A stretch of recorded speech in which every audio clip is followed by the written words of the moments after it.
Mangwanana akanaka mhuri yeZimbabwe. Livuka njani imhuri yeZimbabwe. Good morning Zimbabwe. Tiri kufara kusangana mangwanana nhasi date richiti Monday. A few days before kuzvisunungura semhuri yeZimbabwe 20 musi wa 17 tese taakuziva kuti ndo musi watakapiwa signal. Asi regai titange tati tine urombo kumhuri dzarasikirwa kubhazi ranzi raita tsaona ichibva kuSouth Africa.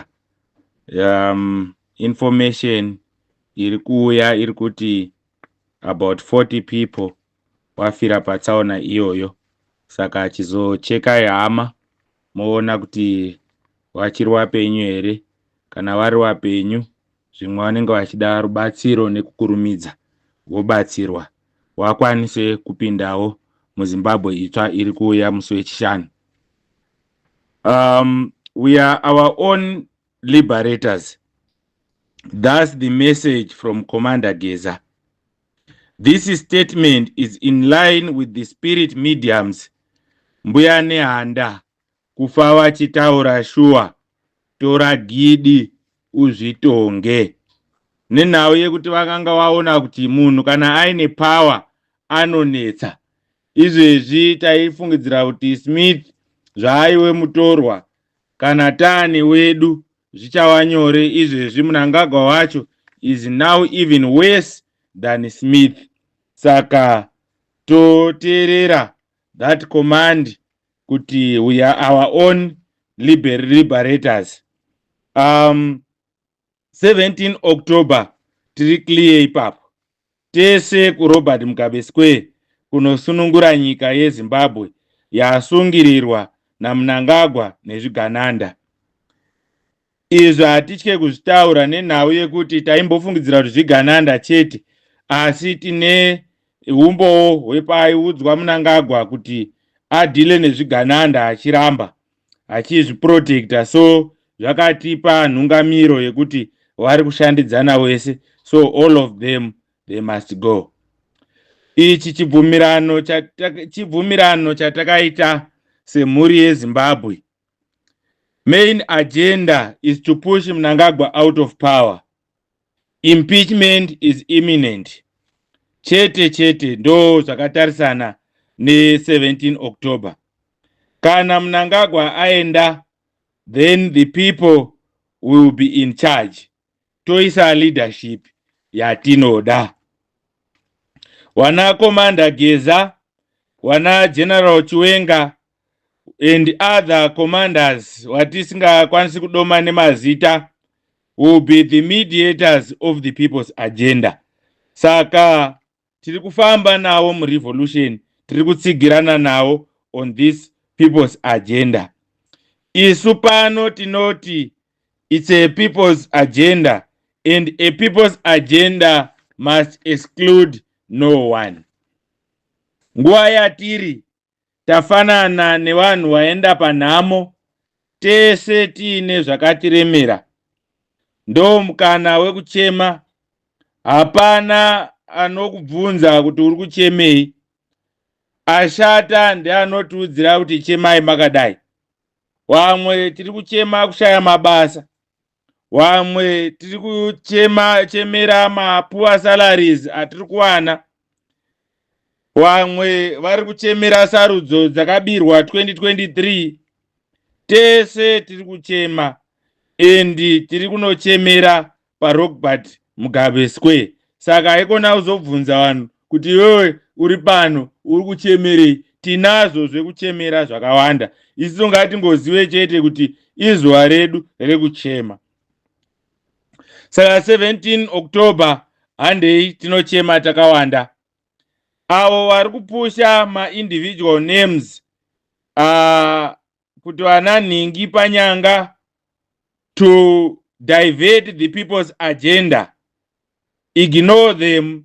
They don't have any mandate to speak or based on that.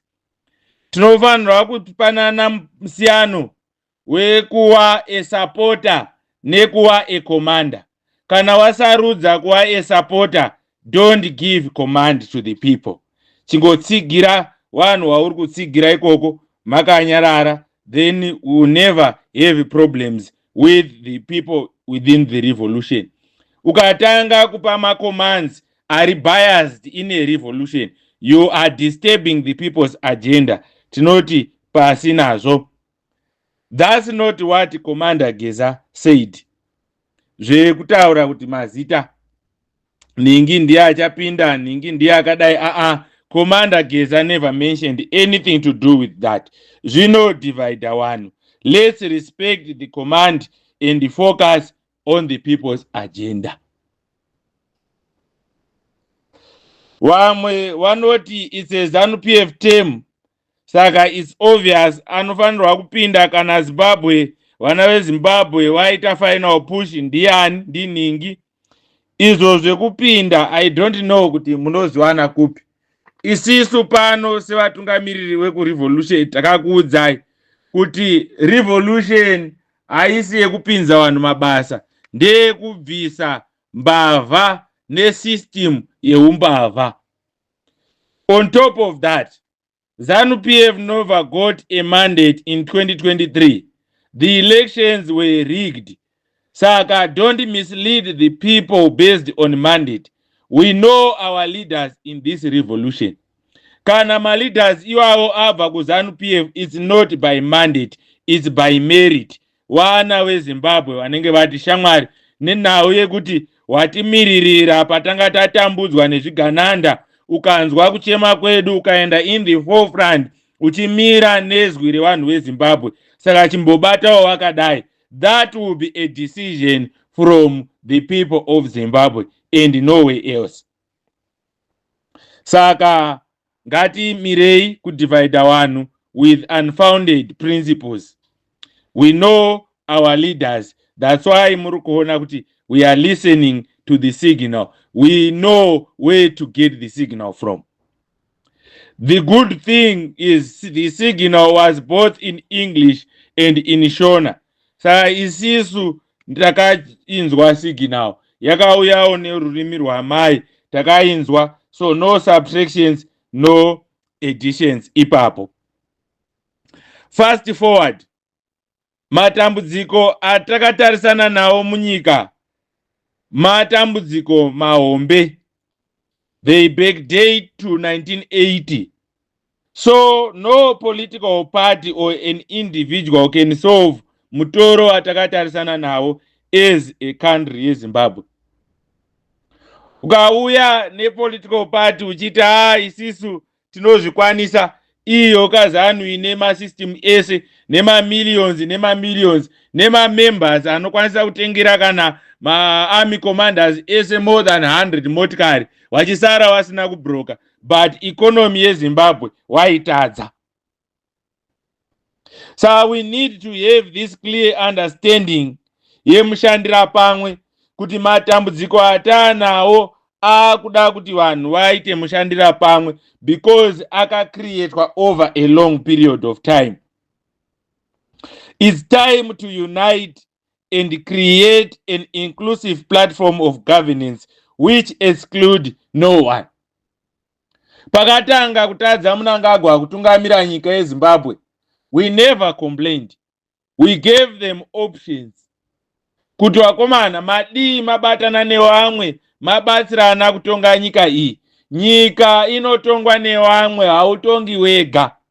Asi akasarudza kuita umbimbindoga, akadedza vana vake, akadedza mudzimai wake, akadedza shamwari dzake, izvo zvatiri kuti zvigananda izvo. Izvezvi it's now worse. Ndosaka pazonzi masi yeZimbabwe, masoja, mapurisa tese tataiwa ngavachimiswe. Enough is enough. 17 October siyabangena. So that's why we are all getting into the streets on 17 October, because it's a people's agenda. Wema personal agendas timbotimirirai otendeukai monzwisisa kuti ichi chinhu chewanhu, tungamidza masi pamberi. chainonosa signal was the issue of security. Izvezvi all stakeholders are informed. Munyai werevolution commander Geza vakabata basa iroro nemazvo. Tinoda kuvaomberera maoko. Tinokutenda mudhara Geza nebasa ravakabata to inform all of the stakeholders, the security systems, kuti vana veZimbabwe wati enough is enough. Tinodawo date rekuti tiende kunochema tiri pamwe. Mukauya nedate ra17 October. Saka this is an official response from the people of Zimbabwe. We listened and understood the signal. We are with you on 17 October. So, and it on. So no state security is going to attack the mass. Well, we understand Zvigananda will try to disturb, but believe me, if we follow the signal and come out in numbers, tatora nyika. It is a game of numbers. The principle of power tinogara chitaurirana kuti it's unity, kubatana semhuri yeZimbabwe. Izvezvi dai tachibatana takurira hunzarufu Mnangagwa. People are dying because of Mnangagwa. Tese tinozviziva. Izvezvi we lost 40 people in one bus. Vanhu vari kufamba vachienda kunyika dzekunze in numbers kutsvaga kurarama. Hazviitiki kunyika dzese izvozvo. Matambudziko akozerwa naMnangagwa neZvigananda. Saka let's unite, come out in numbers without fear. We fear fokolo this time. Nesu muchatiwana tiripo kana tikakurumidza kuwana mari dzemabhazi nenguva. Munotiwana taapa ground. Takatononokerwa, taita kunga titoripo tiri kutotsvaira tichitora mafotos tichiratidza vanhu nemalocation kuti ndipo pano patanzi necommand tiri kuya kuzoungana. And wait for the signal.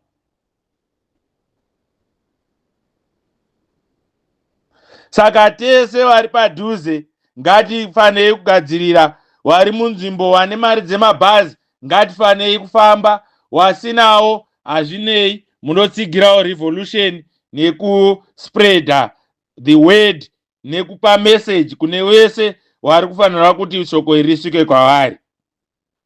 Asi isisu tinokuimbisai kuti we are ready to be part of you on 17 October.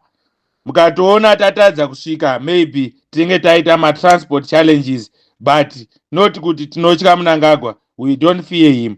We are not afraid of him.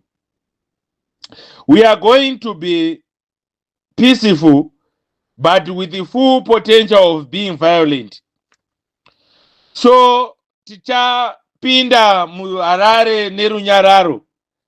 Asi runyararo rwedu must not be confused with cowardness. We will have the potential of being violent if we are provoked. So Zvigananda must be informed. Ngatibatanei tidzinge mbavha, togara pasi senyika, togadzira nyika yedu. Masoja edu, mapurisa edu, state security yedu will facilitate a way forward which exclude no one. Taona we media, you wanted us to comment on the issue of presidential candidates to replace Mnangagwa. Hapana chachinja on our response. Isu pano pa revolution, our focus is not on who to replace Mnangagwa. Our focus is on removing Mnangagwa. Then isisu sema grade 7 pedu tinenge tapedza. Then graduates nevamwe wane mandate ye politics vogara pasi nema mediators atataura wana commander Geza, wana general Chiwenga, the military personnel which is part of the deep state. Mona kuti what is the way forward. Isisa hatikuudzire zvekuita. Asi everything must be done in the name of the people. Any way forward which doesn't include the voice of the people, tinomuka futi musi wa18 tiri mumastreet ngoma ndiyo because tichiziva kuti hatisati tasova dambudziko. Saka that's our message from this side of the revolution. So isu on Friday tikabvisa Mnangagwa redu basa tatopedza. Vamwe wotitungamirira motiendesa muZimbabwe itsva. Tine vana wedu watakaendesa kuzvikoro vakadzidza vane hunyanzvi hwekuronga basa kuti nyika yedu kuti ifambe nenzira yakanaka inofanirwa kufamba sei. Ndo watakawimba nawo, ndo watakatemba. You are our hope. Isisu cheduwo kupinda mustreet musi wa17 October and make sure we say enough is enough. Tadzingirira hurumende yatambudza vanhu, then vana vedu vatakadzidzisa motirongera kuti nyika yedu yofamba nenzira yakanaka sei.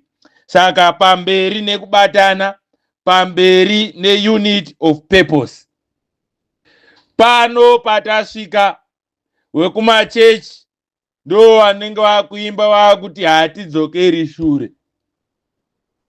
We don't have a choice. Adena mangwiro kutokwinya, ateya mariwa murutsva haachatotyi kusviba magadziko. Saka lo munyaka siyavangena. Everything in this revolution must be done in the name of the people. Siyabonga, tinotenda, twalumba.